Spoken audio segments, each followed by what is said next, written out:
What if looking into your queen's eyes meant certain death? In the glittering halls of Castile-León, one monarch turned eye contact into a capital crime. Queen Isabella Maria, once hailed for her beauty and grace, spiraled into a cold, surgical madness, executing anyone who dared meet her pale green gaze. But as her obsession deepened, her palace became a mirror maze of death, and her reign a living nightmare. The deeper her madness grew, the clearer her twisted logic became. And at the heart of it all was a revelation so disturbing, it shattered more than just lives. Stick around to uncover the final, terrifying truth she saw in her own reflection. And if this story has you hooked, like, comment, with your thoughts on power and madness, and subscribe for more historical horror. In the shadowed corridors of European palaces, where whispers carry the weight of death sentences and a single glance can determine fate, there lived a queen whose name history has deliberately forgotten. Her story is not one of romantic tragedy or noble sacrifice, but of a madness so profound, so chilling in its methodical cruelty, that even the bloodiest chronicles of royal excess pale beside her reign of terror. This is the story of Queen Isabella Maria of Castile-León, a woman who transformed the simple act of meeting her gaze into a capital offense, who turned her court into a theater of horror where ladies-in-waiting became unwilling actors in their own executions. The year was 1567 when Isabella Maria ascended to the throne of the small but strategically important kingdom of Castile-León, nestled between the greater powers of Spain and France. She was 23 years old, possessed of what contemporary accounts describe as an otherworldly beauty that seemed to glow with an inner fire. Her eyes, witnesses wrote, were of such an unusual pale green color that they appeared almost translucent, like pools of water reflecting a storm-clouded sky. But it was not merely their color that made men and women alike avert their gaze when she passed. There was something in those eyes, something that spoke of depths better left unexplored, of thoughts that moved in patterns too dangerous for mortal minds to comprehend. The transformation did not happen overnight. In the first months of her reign, Isabella Maria appeared to be a typical young monarch, perhaps more reserved than most, but displaying none of the signs that would later mark her as one of history's most terrifying rulers. She held court with grace, received ambassadors with diplomatic skill, and seemed to take pleasure in the ceremonies and pageantry that surrounded royal life. Her ladies-in-waiting, drawn from the finest noble families across Europe, competed for the honor of serving her, believing that proximity to such beauty and power would elevate their own status and secure advantageous marriages for themselves or their children. The first execution occurred on a Tuesday morning in late autumn, when the castle was shrouded in mist that seemed to cling to the stone walls like the breath of ghosts. Lady Catalina de Mendoza, a young woman of 18, whose family had served the crown for generations, had been helping the Queen dress for the morning's audiences. As she fastened a necklace of pearls around Isabella Maria's throat, their eyes met in the mirror's reflection. The moment lasted perhaps 3 seconds, no more than the time it takes to draw a breath. But in those seconds, something shifted in the Queen's expression. Her pale green eyes seemed to darken, and a smile touched her lips that bore no resemblance to any expression of human warmth or pleasure. Lady Catalina, sensing that something was amiss but unable to comprehend the magnitude of her transgression, continued with her duties. It was not until the evening meal that the Queen's guards came for her. They dragged her from the servants' quarters as she screamed protestations of innocence, her voice echoing through the stone corridors until it was cut short by the heavy oak doors of the dungeon slamming shut. The execution took place at dawn, carried out with an efficiency that suggested this was not the first time such orders had been given, though it was the first that anyone could remember. The method chosen was peculiar in its deliberate cruelty. Lady Catalina was not beheaded, hanged or burned, as was customary for traitors and criminals. Instead, she was bound to a chair in the castle's central courtyard, her head held immobile by an iron device that forced her to stare directly ahead. The Queen appeared at her chamber window, dressed in white silk that made her appear ghostly against the dark stone, and for exactly 1 hour she stared down at her condemned lady-in-waiting. When the hour was complete, a single arrow was fired from a crossbow, piercing Lady Catalina's heart with surgical precision. The message was clear, though no one yet understood its full implications. The punishment was designed to mirror the crime. She had dared to look, and now she would be looked upon until death claimed her. The court buzzed with whispered theories and barely contained panic. Some suggested that Lady Catalina had been caught in some act of treason or adultery. Others wondered if she had somehow offended the Queen through word or deed. But as the days passed and no explanation was forthcoming, a more terrible possibility began to take shape in the minds of those who served in the castle. Perhaps there had been no transgression beyond that momentary meeting of eyes, no crime beyond the simple human act of looking directly at another person. This possibility became a certainty 3 weeks later, when Lady Mercedes de Villarreal met a similar fate. She had been serving the Queen's breakfast when Isabella Maria had asked her a direct question about the weather.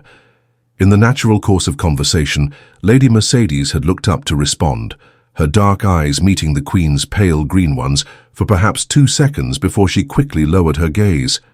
But it was too late. The Queen's hand had frozen halfway to her mouth, a piece of honeyed bread suspended in the air, as she stared at her lady-in-waiting with an expression that those present would later describe as a mixture of rage and something far more disturbing, a kind of hungry satisfaction, as if she had been waiting for this moment, hoping for it. The execution followed the same ritual pattern. Lady Mercedes was bound to the chair, forced to maintain eye contact with the Queen for exactly 1 hour before the crossbow's arrow found its mark. But this time, Isabella Maria added a new element to her macabre ceremony. She had musicians play throughout the hour, their instruments producing not celebratory music, but a funeral dirge that seemed to emanate from the very stones of the castle. The melody was haunting and discordant, designed to heighten the psychological torture of both the condemned woman and the witnesses who were forced to observe. By winter's end, 7 more ladies-in-waiting had been executed for the crime of meeting their Queen's eyes.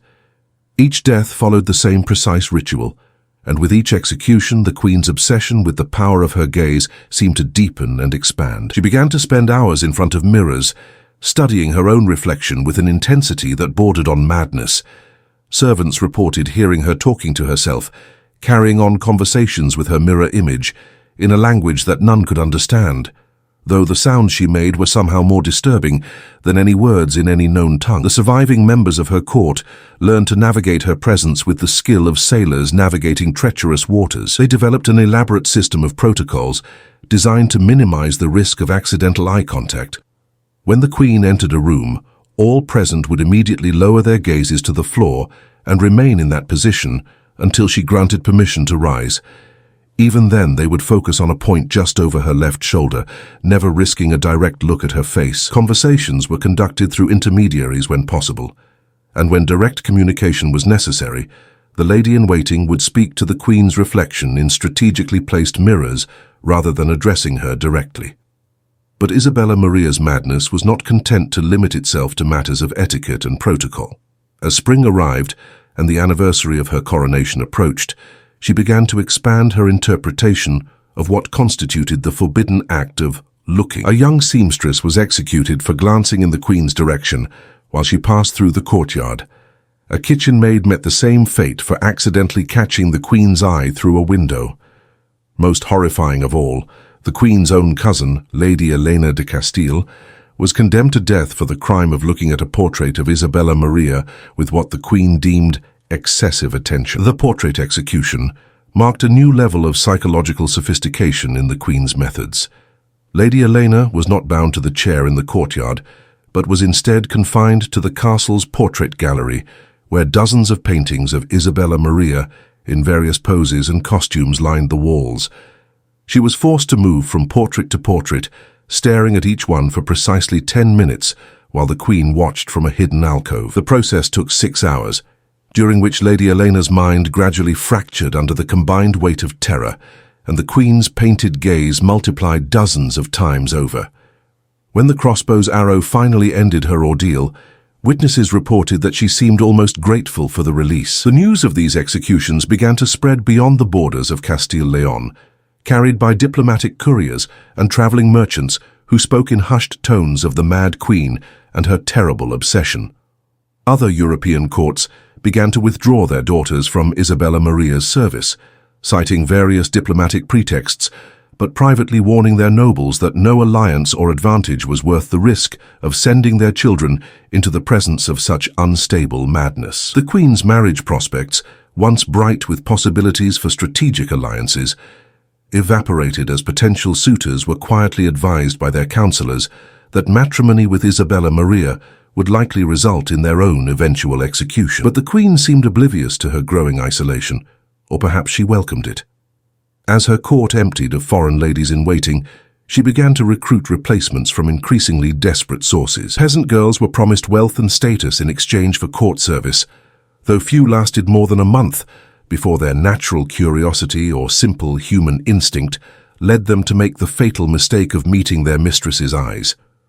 Orphans were brought from convents and poorhouses, their guardians told that they were being given the opportunity of a lifetime to serve royalty. These girls, lacking the sophisticated training in court etiquette that had helped their noble predecessors survive slightly longer, typically fell victim to Isabella Maria's obsession within days of their arrival. The executions began to take on an almost industrial efficiency.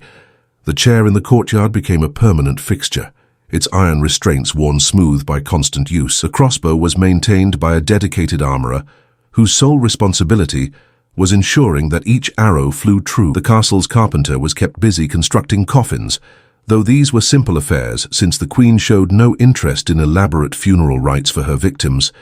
They were buried in unmarked graves in a field beyond the castle walls, their families often unaware of their fate for months or even years. As the death toll mounted, reaching numbers that made even hardened soldiers uncomfortable, the psychological atmosphere within the castle began to deteriorate in ways that went beyond simple fear.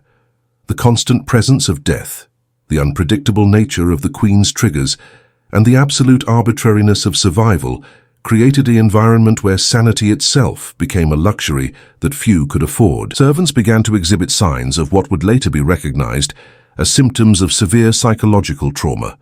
Some developed nervous tics that caused them to constantly check the position of their eyes, touching their eyelids compulsively to ensure they remained properly lowered. Others began to suffer from what the castle's physician described as eye madness, a condition in which they became obsessed with avoiding all forms of visual contact, eventually reaching a state where they could barely function because they were afraid to look at anything at all. The Queen's own behavior became increasingly erratic as her isolation deepened. She began to hold conversations with the executed ladies-in-waiting, addressing empty chairs as if they were still occupied by their former inhabitants.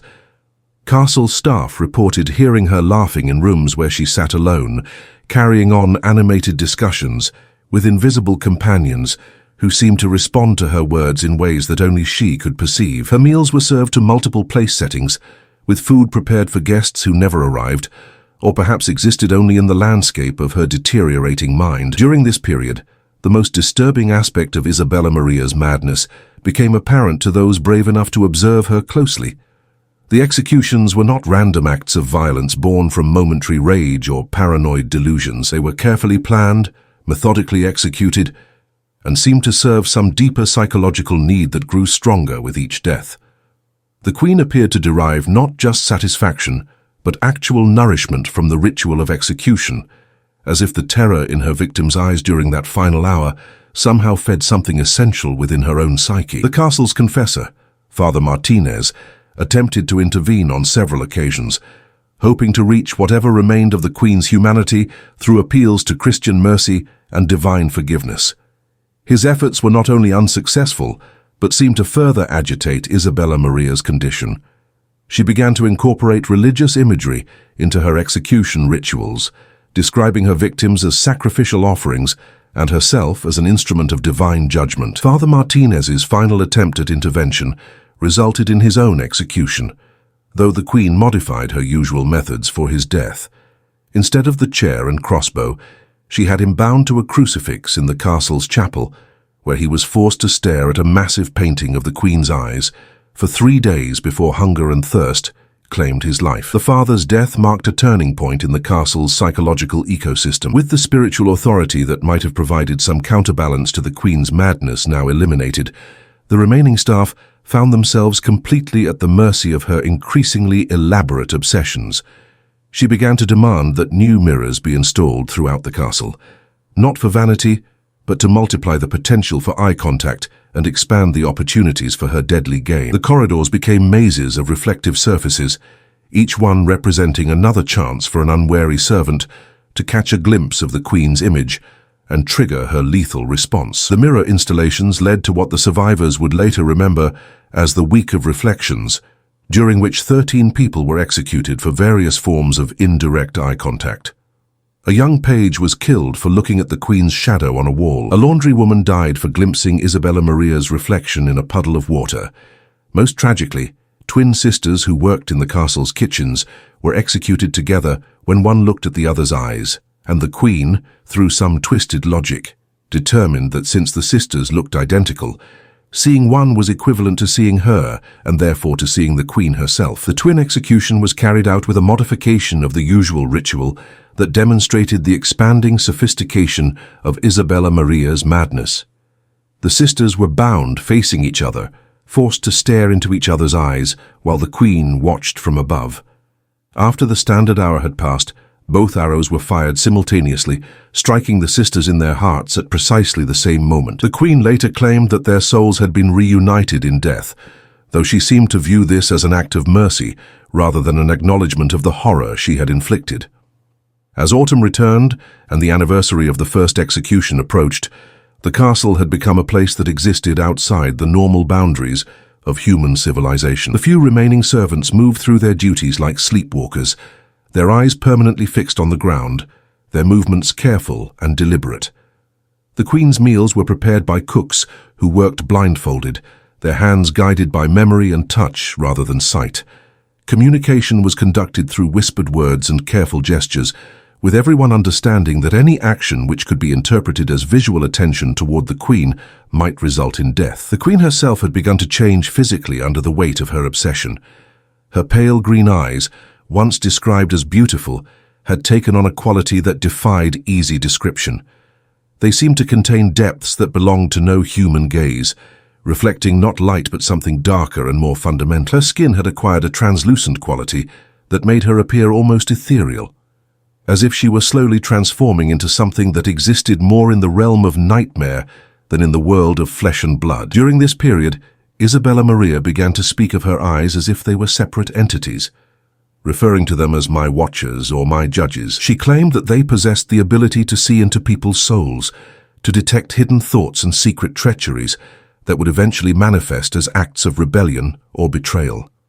The executions, she explained to her invisible companions, were preventive measures designed to eliminate future threats before they could fully form. In her twisted logic, every lady-in-waiting who dared to meet her gaze was revealing an intention to challenge her authority, and death was the only appropriate response to such presumption. The Queen's delusions began to expand beyond the immediate circle of her court.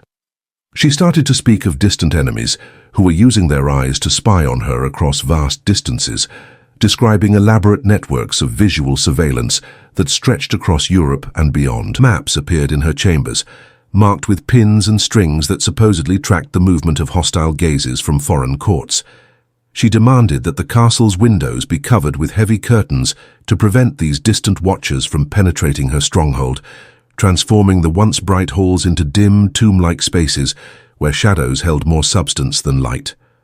The isolation created by the covered windows seemed to accelerate the Queen's descent into complete madness. Cut off from natural light and normal visual stimuli, she began to exist in a world populated entirely by the phantoms of her own creation. The executed ladies-in-waiting became permanent residents of her chambers, their voices audible only to her, but apparently as real as any living companion. She held elaborate tea parties with empty chairs, conducted business meetings with invisible advisors, and even arranged marriages between her ghostly attendants and equally phantasmal suitors from neighboring kingdoms.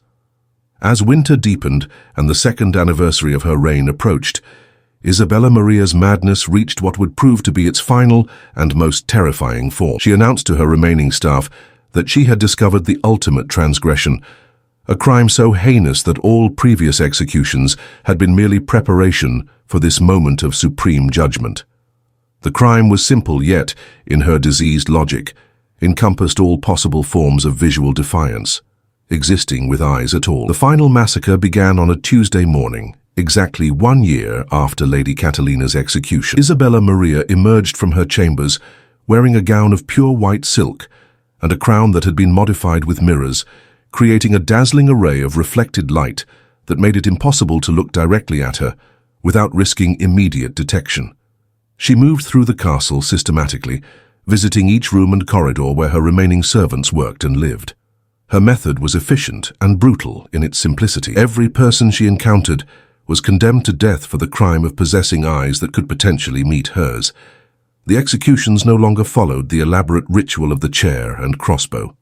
Time was too precious, and the Queen's urgency too great for such ceremonial niceties. Instead, she carried a small crossbow herself, dispatching her victims with single arrows to the eyes, the symbolic appropriateness of the method apparently more important to her than the previous psychological torture of the hour-long staring contest. She moved through the castle like an angel of death, her white gown flowing behind her, as she eliminated every potential source of the visual contact that had become her obsession and her terror. The slaughter continued for 3 days, during which the Queen neither slept nor ate, sustained apparently by the momentum of her own madness.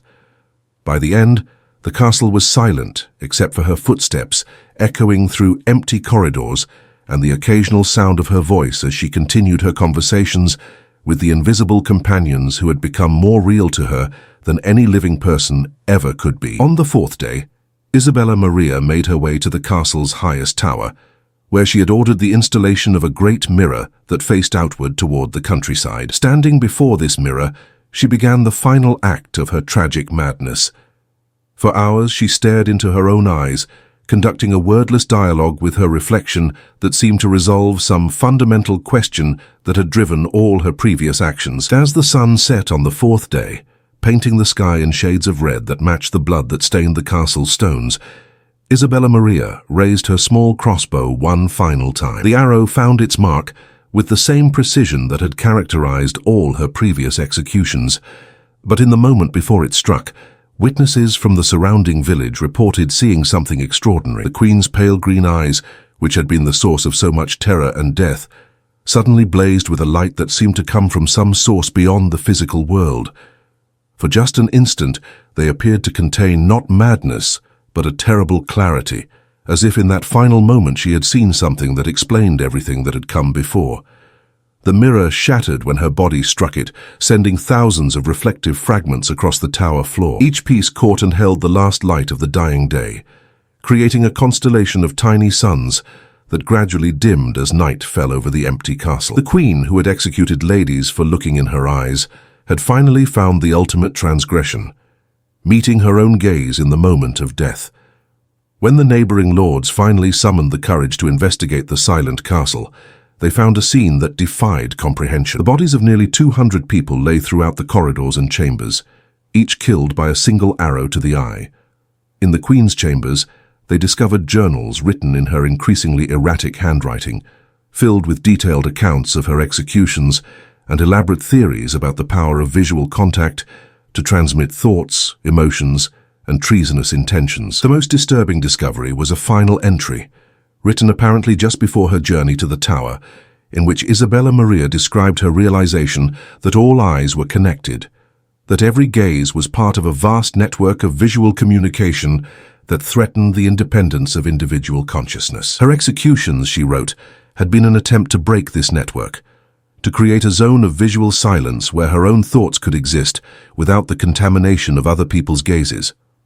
The castle was sealed by order of the church and the neighboring kingdoms, declared a site too cursed for human habitation. But the story of the Queen who executed ladies for looking in her eyes lived on, carried by the few servants who had managed to escape during the final massacre, and by the villagers who had witnessed the strange lights and sounds that emanated from the castle during its final days. In the centuries that followed, scholars and physicians would attempt to understand Isabella Maria's madness, proposing various explanations ranging from inherited mental illness to poisoning by mercury-based cosmetics.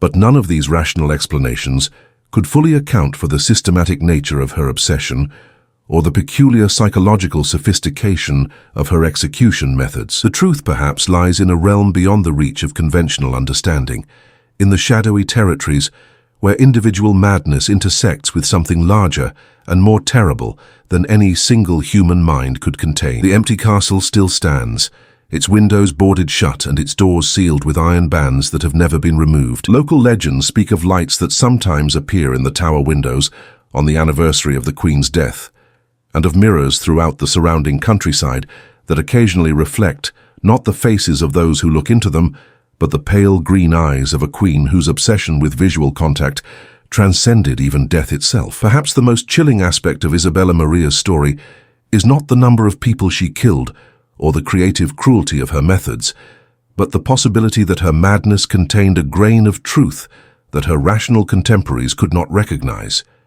In her diseased perception of eyes as conduits for dangerous forms of communication and control, she may have glimpsed something about human consciousness and social connection that remains hidden from normal understanding. Her executions were not random acts of violence, but experiments in isolation, attempts to discover what remained of human identity when stripped of all visual contact with others. The queen who executed ladies for looking in her eyes ultimately succeeded in creating the perfect isolation she sought, but the price was the destruction of everything that made her human. In eliminating all potential sources of the gaze she feared, she eliminated all possibility of genuine human connection, leaving herself alone with reflections and phantoms in a castle that had become a monument to the terrible power of absolute solitude. Her story serves as a reminder that madness in its most profound forms is not simply the absence of reason, but the presence of a logic so alien to normal human experience that it appears to operate according to laws from some other realm entirely. Isabella Maria's obsession with eyes and visual contact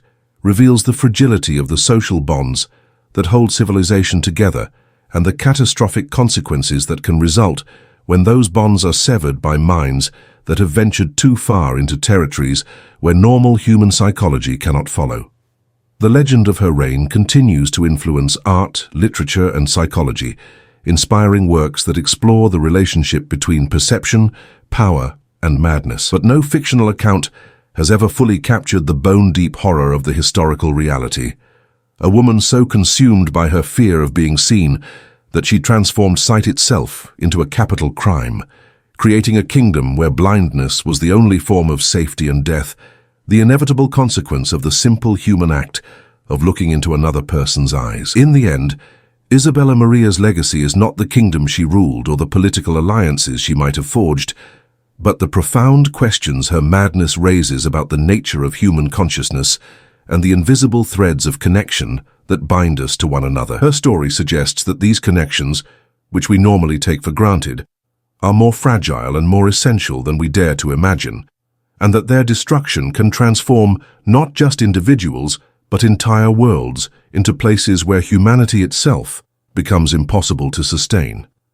The queen who executed ladies for looking in her eyes achieved the ultimate isolation she craved, but in doing so, she discovered that absolute solitude is indistinguishable from absolute death. Her pale green eyes, which had once been described as beautiful, became windows into a darkness so complete that it consumed not just her victims, but ultimately herself, leaving behind only echoes and reflections in an empty castle where no living gaze will ever again risk meeting the phantom stare of a queen whose madness transcended the boundaries between life and death, sanity and nightmare, reality and the terrible dreams that sometimes escape from the deepest chambers of the human mind. The documentation left behind by Isabella Maria reveals the terrifying evolution of her psychological state through carefully preserved letters, diary entries, and official proclamations that chronicle her descent into a madness so methodical that it appears almost scientific in its precision. These documents, discovered sealed within lead-lined boxes in the castle's deepest vaults,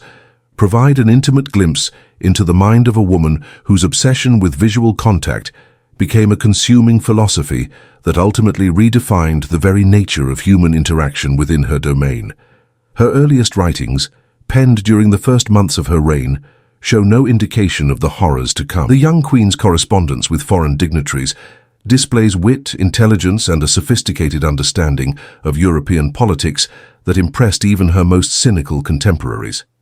She wrote eloquently about art, philosophy, and the responsibilities of monarchy, demonstrating a depth of education and cultural refinement that made her initial popularity both genuine and well-deserved. These early documents reveal a woman who took genuine pleasure in the company of others, who enjoyed the elaborate court ceremonies, not for their pageantry alone, but for the human connections they fostered.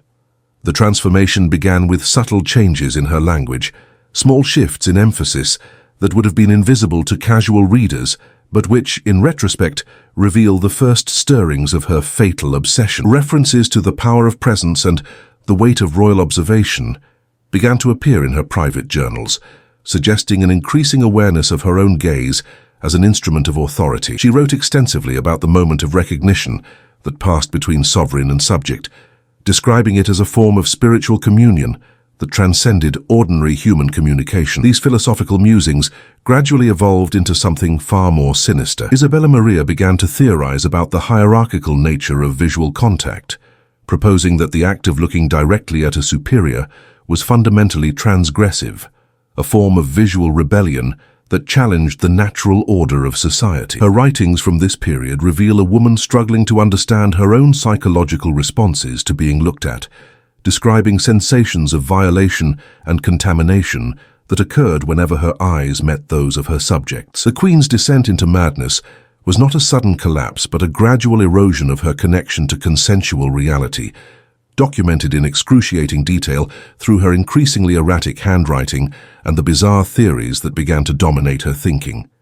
She developed an elaborate mythology around the concept of visual sovereignty, arguing that a monarch's eyes were sacred vessels that could be polluted by contact with the gazes of lesser beings. This pollution, she claimed, weakened the divine authority that flowed through royal bloodlines and threatened the stability of the entire kingdom. Her execution methods, which initially appeared to be the products of spontaneous rage, were revealed through her journals to be the result of extensive planning and theoretical development. Isabella Maria had studied historical accounts of executions, analyzing different methods, not for their efficiency or their deterrent effect, but for their symbolic appropriateness. She rejected traditional forms of capital punishment as inadequate for the crime of visual transgression, developing instead her elaborate rituals that forced victims to experience the same violation they had supposedly inflicted upon her. The psychological sophistication of her torture methods becomes even more disturbing when viewed through the lens of her written reflections on each execution. She maintained detailed records of her victims' behavior during their final hours, noting their expressions, their attempts at communication, and what she interpreted as their final moments of understanding. These records reveal a woman who had convinced herself that she was conducting important research into the nature of human consciousness, that each execution was an experiment designed to reveal fundamental truths about the relationship between perception and power. Isabella Maria's writings also reveal the extent to which she had lost touch with basic human empathy, describing her victims not as individuals with their own thoughts and feelings, but as specimens whose only value lay in their ability to validate her theories about visual contamination. She wrote about their terror with clinical detachment, noting the various stages of psychological breakdown they experienced, as if she were studying the life cycle of insects rather than documenting the final hours of human beings who had trusted her with their lives. The most chilling aspect of her documentation is the evidence it provides of her growing identification with her own madness. Rather than recognizing her obsession as a symptom of mental illness, Isabella Maria came to view it as a form of enlightenment that elevated her above ordinary human concerns.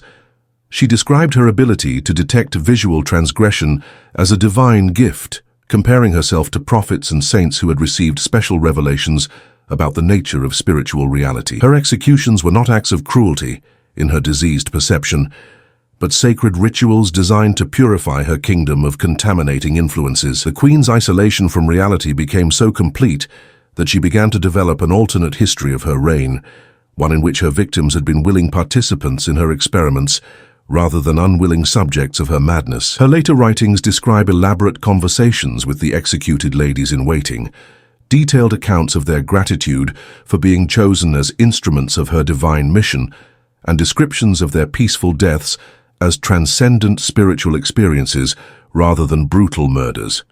These delusions extended to her perception of the broader political situation surrounding her kingdom. While neighboring monarchs were withdrawing their support, and European courts were buzzing with horrified accounts of her atrocities, Isabella Maria convinced herself that she was being celebrated as a visionary leader whose revolutionary insights into the nature of monarchy were inspiring similar reforms throughout the continent. Her correspondence with foreign dignitaries during this period consists largely of responses to imaginary letters praising her innovations, diplomatic exchanges that existed only in her increasingly fractured mind.